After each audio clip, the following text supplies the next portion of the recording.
What's up? Hey, listen, I just want to shoot a quick question by you. Like, what would you do if everything that you found out that you ever believed in was a lie? Which, I mean, basically it is. You know, if we want to keep things honest and be true about it, you know. I mean, I was pretty upset when I found out that America was full of shit and the Constitution and everything else, and, you know, but that's not what this video is about. You know, earlier I said that I rep the Hebrew Israelites because, you know, out of all of the religions that I've tried, that one was the one that resonated the most within me. You know, that's what I vibrated to.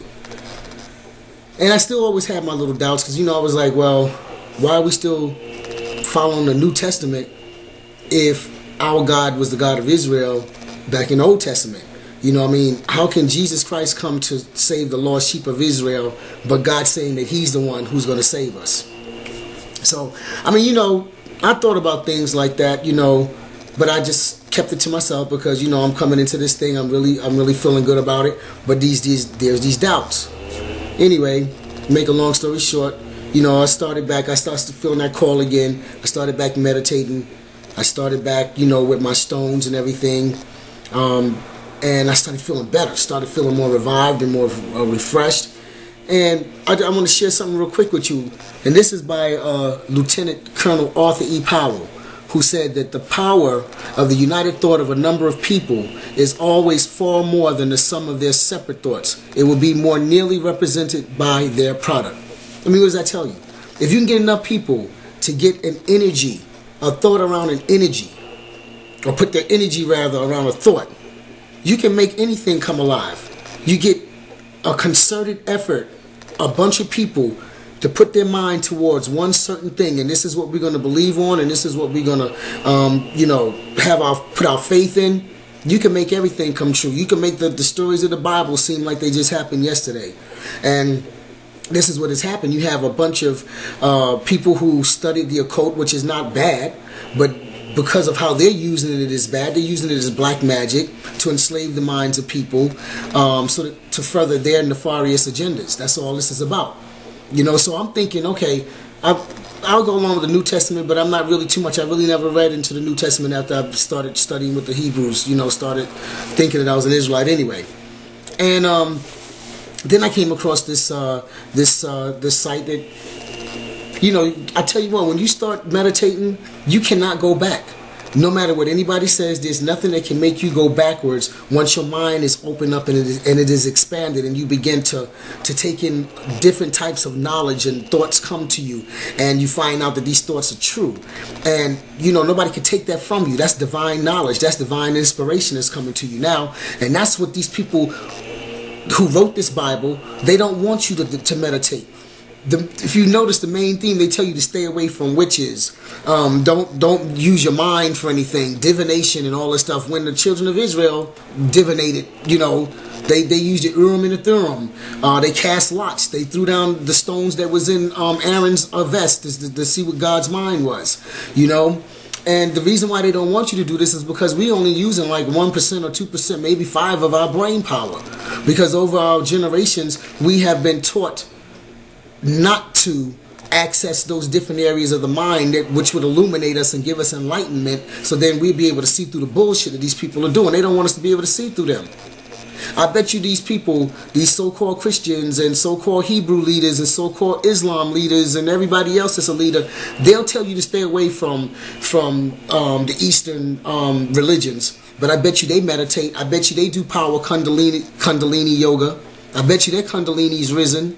You know, I bet you they've opened up all of their chakras. They're meditating, but they're not telling you that. And you wonder why, oh, it seems like this person is so smart and they can give the word and this and this and this and that, and they're thinking it's the spirit.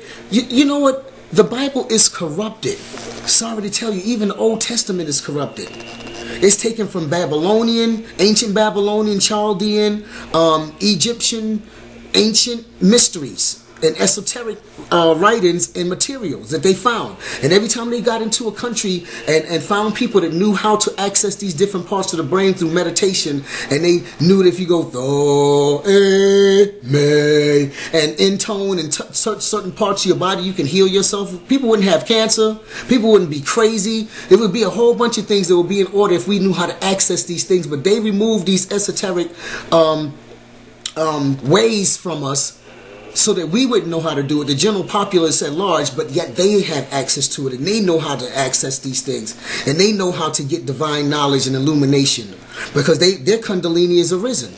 And it seemed like everything is an allegory, you know, the themes of the Bible, from the creation to Adam and Eve to Noah's Ark to Abraham and Isaac, all of these, even up to Jesus Christ, all of these were taken from ancient materials that these people had already had these things in their Bibles and their religions thousands of years before the Bible was written. So the Bible's not even new. It's copied. It's copied the themes of other people who was here thousands of years before the writers of the Bible. So I mean, they changed everything. In the Old Testament, back in the ancient days, the serpent was worshipped. They thought the serpent was a wise individual, and he gave out wisdom. He gave out knowledge. You know, but here you have the black magic, that they've worked the black magic on your mind using the same ways that our ancient people did, the ancient human civilization used to reach the gods and to reach the heavens. They knew all of the ancient secrets. They killed everybody when they walked into the Inquisition. Was horrible. They was killing off everybody they said was a witch that knew how to access the spiritual realm.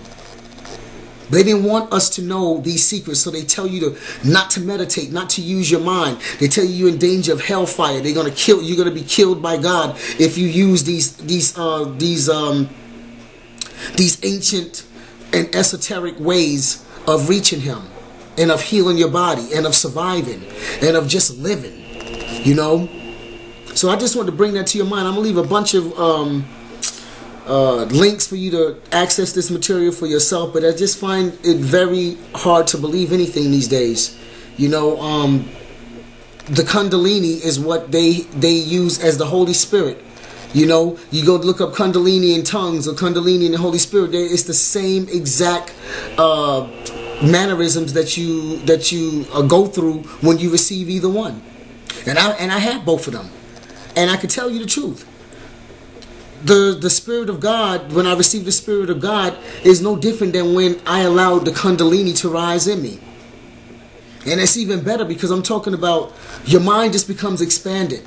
And there's nothing that nobody can tell you once your mind is expanded. Once that spell is broken and you're not afraid of going to hell because you dare to question certain things, and you dare to go and look things up for yourself and see what the matter is for yourself, and you meditate and you pray, and the divine knowledge comes to you without you having to go call a pastor or go call a reverend or whoever. They don't want you to know these things. Because the power lies within each and every one of us. The God of the universe, the creator of this world, the Most High, put this energy in all of us. We're all made of energy, which is why when a person have a heart attack, they put electricity to shock their heart, because it's an electrical thing. It's an electrical organ. We are made up of energies in our body. And we have pressure points. You can use certain pressure points to heal and certain pressure points to kill and maim. You know, all of these are nadis. They're all little energies and flows, and it just goes throughout our body.